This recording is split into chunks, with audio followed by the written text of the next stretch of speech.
Okay, so today I'm going to show you a trick that I like to use whenever I'm replacing drum samples. There may be a couple of different reasons why you would do this. One would be if you want to actually augment some of the drums that you've recorded. Maybe you've got a really good recording, but you maybe want to give it a little more impact or um, change the sound a little bit, blend some electronic elements maybe in within an acoustic drum kit. So this would definitely be my preferred method of doing that. There is another reason why you may replace drum sounds, and that could be you're recording in a location that is less than optimal. Maybe your mics are not the best mics. Maybe you're recording your song in your home in a bedroom and you didn't capture really good sounds. There's still a way to salvage that, and we'll get into that toward the end. But for now, we're talking about augmenting sounds, drum replacement, as some would call it. And this is just a way that I've found to be the best for me. It does a couple of things. It maintains velocity of the original recording, which is going to make it feel a little bit more real, a little bit more human. And then the other thing too is even though you don't have to worry about phase cancellation too much when you're doing samples because it's a different source and not the same mic, not the same space, there still can be some situations where things don't line up properly when you're replacing drum sounds, and it can cause some flammy issues. My favorite tool for this is actually Melodyne. It's a vocal tuning plugin, but it does so much more. And so I'm going to show you. We've got, I'm going to use this song. It's a kind of a country Americana kind of thing. I'm going to play a little bit of it for you now so you can hear the drums.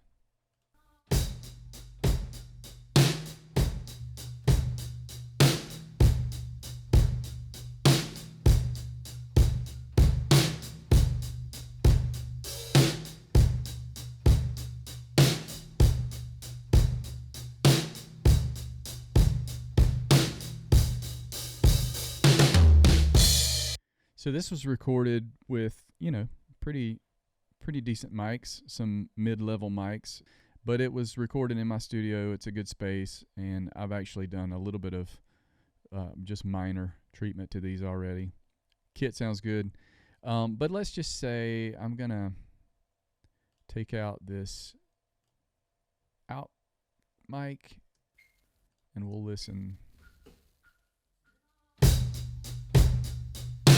That kick. So let's say the kick is, we only had one mic, and it's a little thin. It doesn't have kind of the low end boof maybe that a song like this needs. And so let's just say I wanted to augment this with a sample. So what I would do is, and I'm just going to do a few bars just because it'll take so long to process for Melodyne, and we want to get right to the point. So I'm going to cut out a section of this kick drum, and with Pro Tools, it's Shift Command K. I'm going to export that wave, and I'm going to send it to my desktop. And we'll just call it what it is. And then I'm going to open up Melodyne. Do a new window. It's very important to make note of your tempo,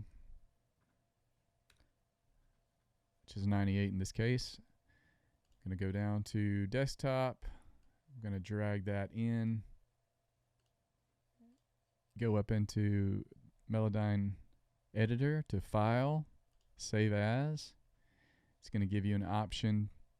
We'll rename it. But first thing we're going to do is go down here and click MIDI file.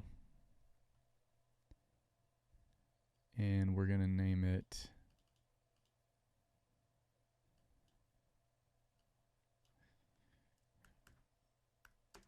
rep kick.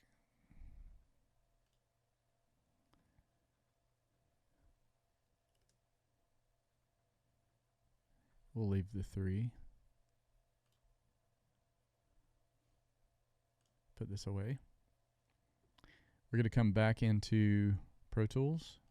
I'm going to create a new track. In this case, we're going to do, I'll make it stereo. New kick. Audio track. Nope.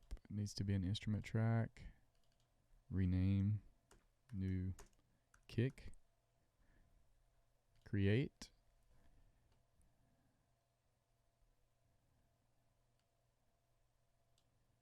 I'm going to use, there are different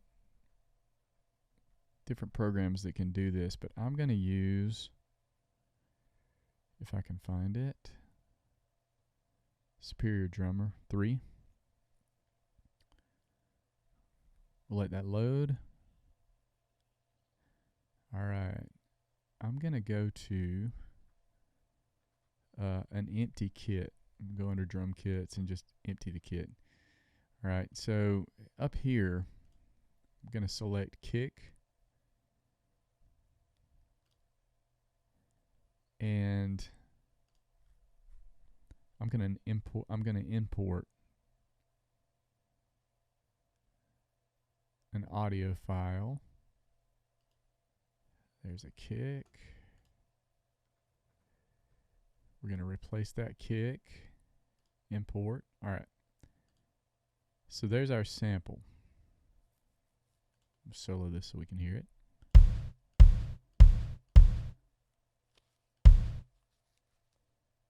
I'm going to change my routing here just so it's going through the drum bus.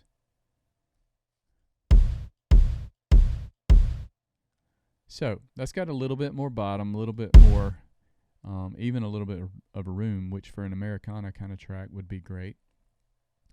All right, so now we've got that out of the way. We're going to put that away. We're going to come in here on our instruments track. We're going to drag in that MIDI.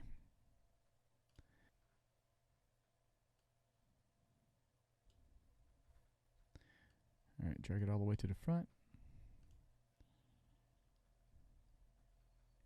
And it lines up beautifully with the kick that we put into Melodyne.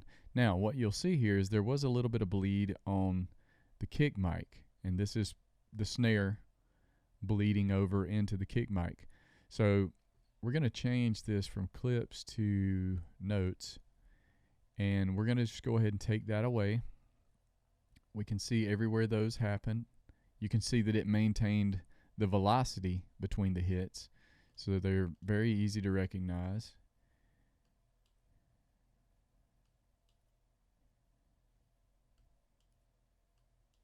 Clean that up. There's one there. And that's everything. Now here we had obviously a little bit of ring over.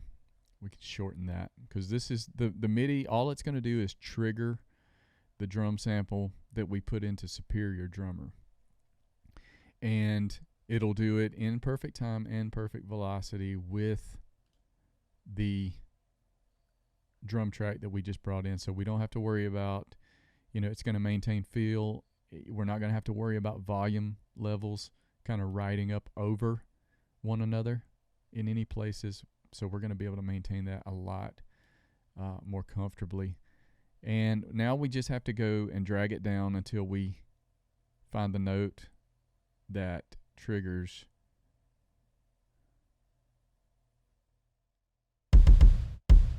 And there it is. All right. So let's see what it does.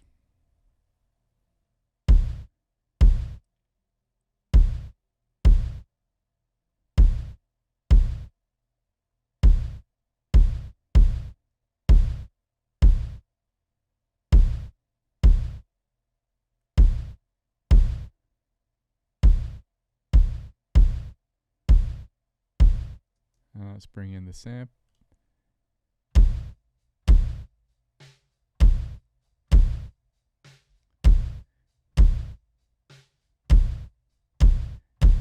So now you've got a little more bottom, got a little bit of point. Now we can do anything we want to with that. We can bring it up, blend them in whatever way makes you happy. So let's pull up everything now. Let's pull up the whole kit. I'm going to take out the kick out mic because that's the theory we were working under when we decided we wanted to use this sample. And let's see what it sounds like.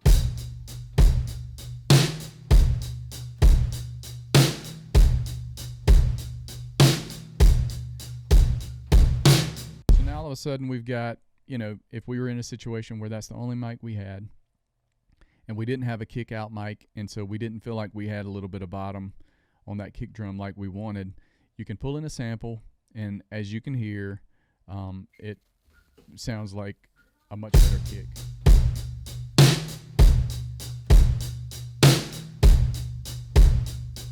And you can do this with any sample. You can even, if you're on a snare track and you want to add in, say, hand claps or snaps, this is a great way to do that. You do the exact same process with your snare, and you just, instead of loading up the kick drum sample that we loaded up, you load up your clap sample or your snaps sample, and it doesn't matter what, if you're using Superior 3, it doesn't matter what drum element you load it onto, as long as you drag the note to the note that triggers that drum element.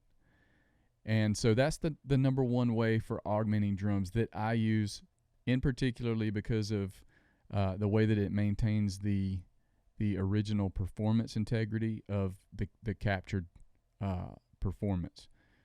Now, I mentioned that there's another reason why you might be replacing drum samples, and that would be, you know, if you say we're recording in a bedroom or in a home, maybe it's really cheap mics, maybe it was just a bad recording area, and you just don't like the way that your drum sound turned out. There's still a way to salvage that if the performance is good, and the way that you do that is actually still using Superior Drummer 3. And what you would do is you would go into Tracker, and you would you would come in with your recording, and you would take your kick track and you would pull it into here. And then you would take, let's see if I can do this here. We'll take this kick track that we saved in earlier and drop it in there. Okay, so it loads it up as a kick, and you would do that on every track. So then I would drag in my snare, I would drag in my toms, I would drag in my hat track, I would drag in so I would drag in my overheads, my ride cymbal, whatever individual drum elements you have recorded, you drag those in. Now, the cool thing about Superior Drummer 3 is that once you have all those in there, it will then generate the MIDI, which you can then turn around and go into Superior Drummer, and you can pick any of these incredible kits that they've got, and the MIDI from your recording that you're trying to salvage will then trigger these incredible sounds, and it will sound like it'll be your performance with top-notch drum sounds, and it will generate the rooms of the room that those drums were recorded in. So you're going to come away, if you've got a great performance that you want to use and you want to salvage, but it sounds like garbage, you can utilize Superior Drummer 3 in the way that I'm discussing right now, and actually end up with a much better sounding drum recording to build your song on. I tell you what, I don't want to make this video too long. I'll do another video where we actually take a drum performance and we'll put it into Superior Drummer 3, just this process that we're talking about, and I'll show you how you can completely change the drum sound, the drum kit, from what you actually recorded into maybe something that's a little bit more beneficial. Thanks for checking this out. Be sure to subscribe to the channel, and don't forget to click the link in the description, sign up for our mailing list, and get some free drum samples.